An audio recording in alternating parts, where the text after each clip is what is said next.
Assalamu alaikum. My name is Muhammad Shoaib, and in this lecture, I will discuss the introduction of FTIR spectroscopy. Infrared spectroscopy में जो हम energy levels study करते हैं वो molecular vibration से related हैं, जिन्हें हम वाइब्रेशनल एनर्जी लेवल कहते हैं। और ये एनर्जी जो है एज अ हीट जो है परसीव की जाती है। हीट वेव्स जो हैं वो IR रेडिएशंस होती हैं। So IR infrared spectroscopy, it is also called as vibrational spectroscopy. It is concerned with the study of absorption of IR radiation which results in vibrational transitions.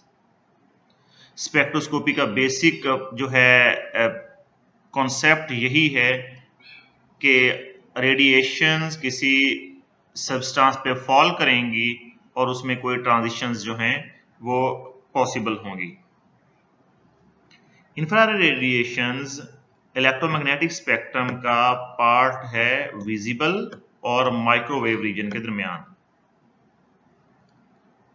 Infrared spectroscopy एक molecule का fingerprint जो है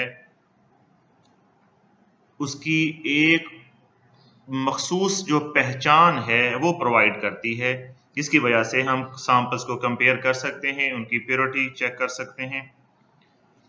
but बाकी सारी स्पेक्ट्रोस्कोपीज की तरह ये भी कंप्लीट इंफॉर्मेशन जो है मॉलिक्यूलर फार्मूला स्ट्रक्चर के बारे में नहीं देती।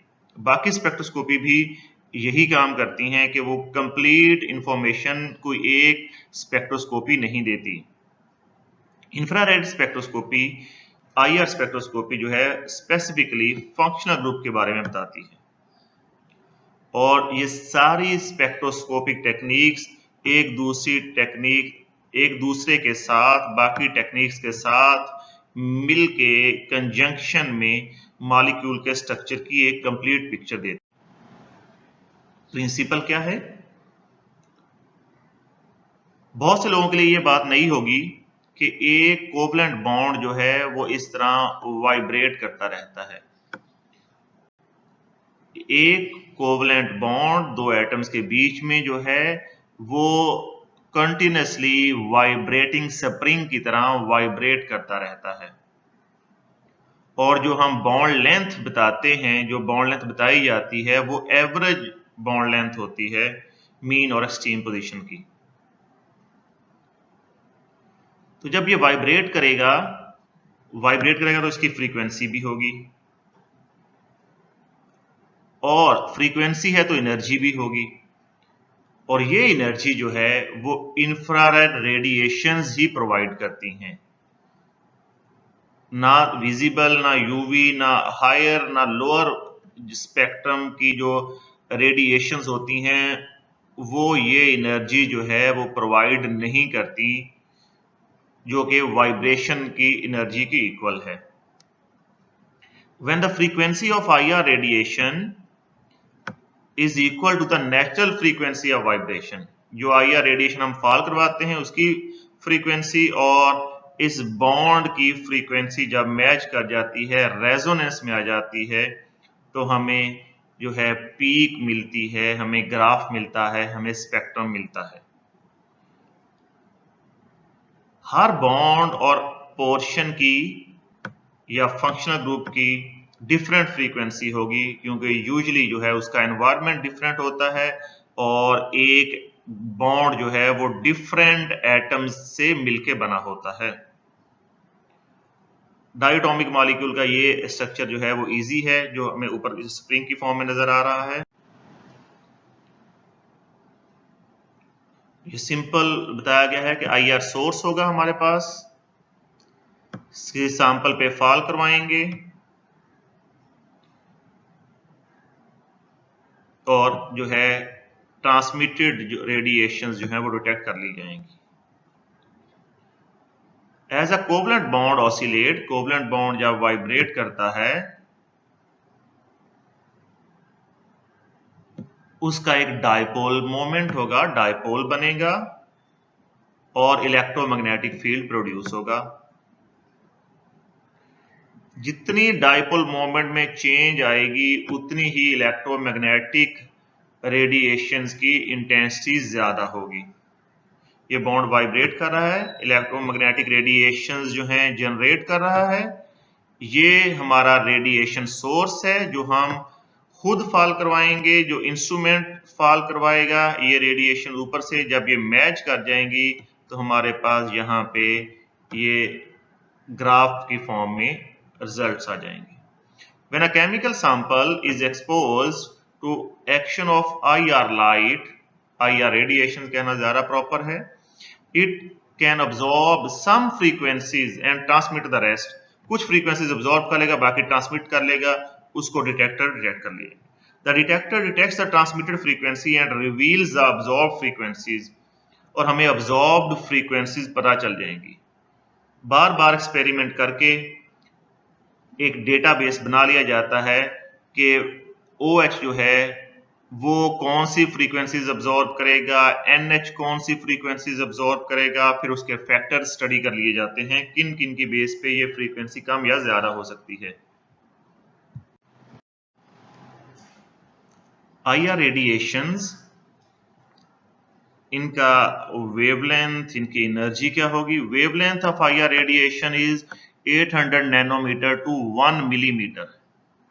800 नैनोमीटर तक विजिबल रीजन जो है वो एंड हो जाता है। उसके आगे जो है इंफ्रारेड रेडिएशन शुरू होती हैं। इंफ्रा का मतलब होता है नीचे, कम, रेड क्योंकि लास्ट पोर्शन जो है विजिबल रेडिएशन का वो रेड होता है।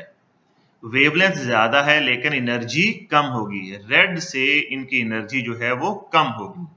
वेवलेंथ ज्यादा होने से एनर्जी कम होती जाती है। लेकिन ये सारे का सारा यूजफुल नहीं होगा, यूजफुल जस्ट इतना ही होगा, ये आपने याद रखना है 2.5 टू 16 माइक्रोमीटर। इसको नैनोमीटर में कन्वर्ट करेंगे तो 2500 टू 16000 नैनोमीटर। ये जो वैल्यूज हैं ये जॉब्स के क्वेश्चंस में जो है बहुत ज्यादा पूछी जाती हैं। और ये एनर्जी जो इनकी होगी वो 1 टू 15 किलो कैलोरीज पर मोल होगी। दूसरी जो वैल्यू इसमें याद रखने वाली है वो ये है वेव नंबर। इसमें जो रिजल्ट हैं IR रेडिएशन में वो वेव नंबर की फॉर्म में रिपोर्ट किए जाते हैं। वो है 4000 टू 625। ये वैल्यू कम इसलिए हो रही है क्योंकि वेव नंबर जो है वो वेवलेंथ का इनवर्स होता है, उल्ट होता है। और फ्रीक्वेंसी क्या होगी इंफ्रारेड रेडिएशंस की याद रखने की जरूरत नहीं है, लेकिन हमें थोड़ा सा आइडिया हो 430 टेराहर्ट्ज से 300 गीगाहर्ट्ज तक। और एनर्जी जो है वो है electron volt 1.7 electron volt to 1.24 million volt. Why infrared spectroscopy? Why IR or vibrational spectroscopy? An IR spectrum represents a fingerprint of a sample with absorption peaks. Corresponds to the frequencies of vibration between the bonds of the atom making up the material. यानी कि ये finger print provide कर रहा है। जिस तरह हम कहते हैं इंसानों के फिंगरप्रिंट एक दूसरे से अलग अलग होते हैं, इसी तरह मॉलिक्यूल्स जो हैं उनके फिंगरप्रिंट वो क्या होंगे, वो IR स्पेक्ट्रा होगा। No two compounds produce the exact same pattern. Therefore, IR can result in a unique identification of every different kind of material. Next जो इंपॉर्टेंट पॉइंट है वो है इंफ्रारेड एक्टिव और इनएक्टिव बॉन्ड्स क्या होते हैं। ऐसे बॉन्ड्स जो नॉन पोलर हों, बॉन्ड्स की बात कर रहे हैं हम, कंपाउंड की बात नहीं कर रहे। ऐसे बॉन्ड्स जो नॉन पोलर हैं वो इंफ्रारेड इनएक्टिव होते हैं। एयर में नाइट्रोजन और ऑक्सीजन होती है लेकिन क्योंकि ये नॉन पोलर है और IR इनएक्टिव है इसलिए ग्रीन हाउस गैसेस ये नहीं हैं। आपको पता है कि कार्बन डाइऑक्साइड वगैरह जो है वो ग्रीन हाउस गैसेस हैं, जो है नॉक्स और सल्फर के ऑक्साइड जो हैं वो ग्रीन हाउस गैसेस हैं। क्यों? क्योंकि वो infrared radiation, heat waves, heat radiations को वो अब्सॉर्ब कर लेते हैं। नाइट्रोजन और ऑक्सीजन जो है वो एयर में 99% है लेकिन ग्रीन हाउस गैसेस नहीं हैं। स्ट्रांगली पोलर बॉन्ड जो होते हैं उनका स्ट्रॉन्ग बैंड होता है, बैंड या पीक, या जो हम ग्राफ में जो है हमें पीक मिलती है उसे बैंड कहते हैं यहाँ पे।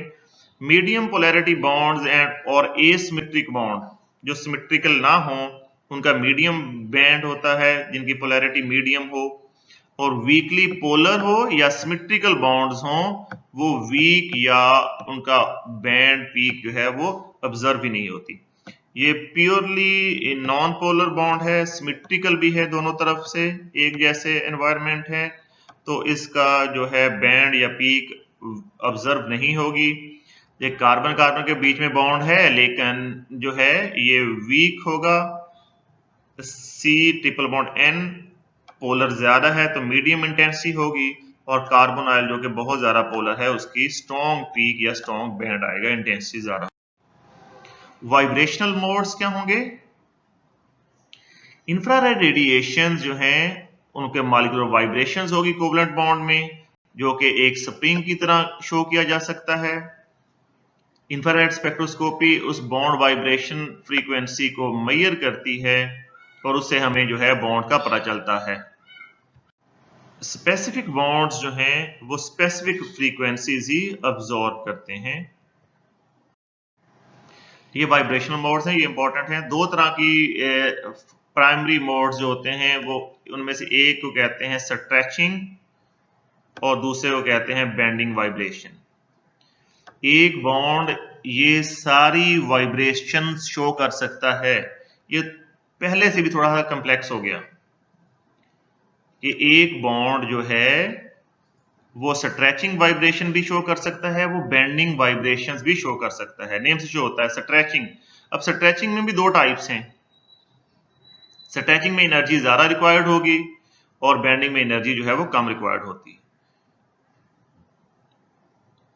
और स्ट्रेचिंग जो है वो हायर वेव नंबर पे होती हैं IR स्पेक्ट्रम में, और बेंडिंग जो है वो लोअर वेव नंबर पे होती हैं। ये जी सिमेट्रिक स्ट्रेचिंग, दोनों बॉन्ड्स जो हैं एक ही दफा एक ही टाइम पे स्ट्रेच हो रहे हैं और एक ही दफा कंप्रेस हो रहे हैं। सिमेट्रिक नेम से शो होता है। ये है कि दोनों या स्ट्रेच हो रहे हैं, दोनों कंप्रेस हो रहे हैं, एक्सपेंड या कंप्रेस कह लें। एसिमेट्रिक, एक की लेंथ ज्यादा हो रही है, दूसरे की लेंथ जो है वो कम हो रही है। एक स्ट्रेच हो रहा है, दूसरा कंप्रेस हो रहा है, that is called as asymmetric stretching. Sorry इसकी और अब सिमेट्रिक स्ट्रेचिंग और एसिमेट्रिक में से एसिमेट्रिक की हायर एनर्जी होगी। दूसरा है नेक्स्ट है बेंडिंग वाइब्रेशन।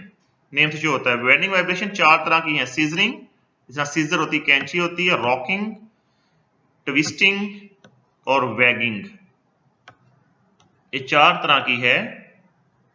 सीजरिंग कैंची की तरह की है, जिस तरह ये दिखाया गया है नीचे। दोनों बॉन्ड अंदर को आते हैं एक ही वक्त में, बॉन्ड एंगल कम होता है। दोनों बॉन्ड बाहर को जाएंगे, बॉन्ड एंगल ज्यादा होगा। यहाँ पे बॉन्ड एंगल भी फर्क पड़ेगा, लेकिन एवरेज बॉन्ड एंगल रिपोर्ट किया जाता है। रॉकिंग में क्या होगा? ऊपर वाले की तरह रॉकिंग में दोनों जो हैं बॉन्ड्स जो हैं एक साइड पे जाएंगे एक वक्त में। नेक्स्ट में क्या होगा? ये फिर वापस आएंगे। इसमें बॉन्ड एंगल में कोई चेंज नहीं आती, बॉन्ड एंगल सेम रहता है। यहाँ पे भी देख सकते हैं हम, दोनों बॉन्ड एक ही तरफ जा रहे हैं, राइट से को फिर लेफ्ट को, फिर राइट को फिर लेफ्ट को। ये है नेक्स्ट ट्विस्टिंग। ट्विस्टिंग का मोस्टली हमें पता है, जैसे फॉर एग्जांपल हमारी दो फिंगर्स, अगर हम अपनी मुट्ठी बंद करें और दो फिंगर्स हैं, एक फिंगर को ऊपर लेके जाएं और एक को नीचे लेके जाएं, that is called as twisting. ठीक है, ये इन प्लेन है, एक ही प्लेन एक ही सीध में रहते हैं। बॉन्ड जो हैं सीजरिंग और रॉकिंग में एक सीध में रहते हैं, प्लेन में रहते हैं। और आउट ऑफ द प्लेन का मतलब है वो एक सीध में नहीं रहते। ट्विस्टिंग है अगर हम बात कर रहे थे मुट्ठी बंद करके एक फिंगर को ऊपर लेके जाएं, एक को नीचे लेके जाएं, तो ये ट्विस्ट है। किसी चीज को ट्विस्ट करते हुए भी हमें एक हाथ आगे लेके जाना पड़ता है, एक पीछे लेके आना पड़ता है, ट्विस्ट करते हुए। दूसरी है वैगिंग। वैगिंग में ये सेंट्रल एटम तो वही रहेगा, या ये दोनों बॉन्ड जो हैं एक ही वक्त में ऊपर को आएंगे या एक ही वक्त में नीचे को जाएंगे, जिस तरह ये शो किया हुआ है। ठीक, तो इसमें भी जो है एक प्लेन में नहीं रहते। ये है वाइब्रेशनल मोड्स। ये वाइब्रेशनल एनर्जी लेवल, जिस तरह एक इलेक्ट्रॉनिक एनर्जी लेवल होता है, एक इलेक्ट्रॉनिक एनर्जी लेवल जो है वो डिफरेंट वाइब्रेशनल एनर्जी लेवल से मिलकर बना हुआ होता है, और जो है एक vibrational energy level different rotational energy level से मिलकर बना होता है। इसको हम ज्यादा डिटेल में हमारा इंट्रोडक्शन टू इलेक्ट्रोमैग्नेटिक स्पेक्ट्रम और इंट्रोडक्शन टू स्पेक्ट्रोस्कोपी उस लेक्चर में हम देखते हैं। ये है FTIR, ये इंटरफेरोग्राम है जो हमें सिग्नल मिलता है। FTIR जो है फोरियर ट्रांसफॉर्म एक मैथमेटिकल इक्वेशन है जो कि इसे सिग्नल में कन्वर्ट कर देती है। A method of obtaining an IR spectrum by using interferogram, ये इंटरफेरोग्राम है जो सिग्नल मिलता है हमें, जो एक कम्प्लेक्स सिग्नल मिलता है हमें इंस्ट्रूमेंट से, that is called interferogram, obtained from a sample by passing IR radiation. इससे हमें इंटरफेरोग्राम मिलता है। And then performing Fourier transform, उस पे फोरियर ट्रांसफॉर्म इक्वेशन जो हमारे जो है स्कोप में नहीं है वो अप्लाई करते हैं तो हमें जो है वो इंटरफेरोग्राम स्पेक्ट्रम में कन्वर्ट हो जाता है। एडवांटेजेस क्या हैं FTIR के IR के? ऐसे IR को डिस्पर्सिव इंफ्रारेड कह सकते हैं हम। ये FTIR के एडवांटेजेस हम डिस्कस कर रहे हैं। It is a non destructive technique. IR में सैंपलों किसी और फॉर्म में कन्वर्ट करना पड़ता था जो हम सैंपल हैंडलिंग में नेक्स्ट लेक्चर में देखते हैं। FTIR प्रिसाइज मेजरमेंट देती है, कैलिब्रेशन की जरूरत नहीं होती। FTIR की स्पीड ज्यादा है, सेंसिटिविटी ज्यादा है, ऑप्टिकल थ्रूपुट ज्यादा है, और इसमें मैकेनिकली अगर इंस्ट्रूमेंट की बात करें तो जस्ट एक पार्ट मूव करता है, बाकी पार्ट्स जो है वो मूव नहीं करते। अगर हम डिफरेंस देखें, वही बात है, डिस्पर्सिव IR में मूविंग पार्ट्स ज्यादा हैं, फोरियर ट्रांसफॉर्म में जस्ट मिरर मूव करता है। डिस्पर्सिव IR में कैलिब्रेशन चाहिए होती है रेफरेंस स्पेक्ट्रा में, फोरियर ट्रांसफॉर्म में कोई इस तरह की कैलिब्रेशन नहीं चाहिए। स्लो स्कैनिंग स्पीड है डिस्पर्सिव या ओल्डर जो IR इंस्ट्रूमेंट होते थे, फोरियर ट्रांसफॉर्म की रैपिड स्कैन स्पीड है। स्कैन का मतलब है सैंपल में से जब इंफ्रारेड रेडिएशन फॉल करती हैं, पास करती हैं। जो मेन जो है ये पॉइंट जो है ये इंपॉर्टेंट है। डिस्पर्सिव IR में होता ये था कि सैंपल में से इंफ्रारेड रेडिएशन का स्मॉल पोर्शन गुजरता था, मीन एक एक करके जो है हम कह सकते हैं कि वेवलेंथ पास होती थी। ये फिफ्थ पॉइंट भी इसके साथ वाला ये।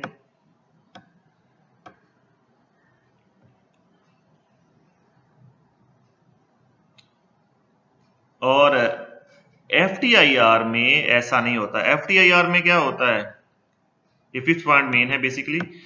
FTIR में सारी की सारी इंफ्रारेड रेडिएशन उस सैंपल पे एक ही वक्त में फॉल करवाई जाती हैं। सैंपल जो है जो रेडिएशन अब्सॉर्ब कर लेगा बाकी को पास आउट होने देगा।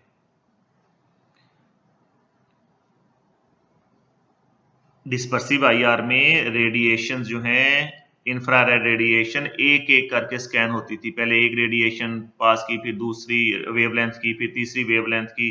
FTIR में एक ही दफा पे सारी की सारी वेवलेंथ सैंपल पे फॉल करवाई जाती हैं। डिस्पर्सिव में सैंपल का थर्मल इफेक्ट हो सकता है फोकस बीम से, और जो है FTIR में ऐसा नहीं होता। और नेक्स्ट वो ये less sensitivity, time consuming, Fourier transform की हाई सेंसिटिविटी है, प्रिसीजन है, फास्टर।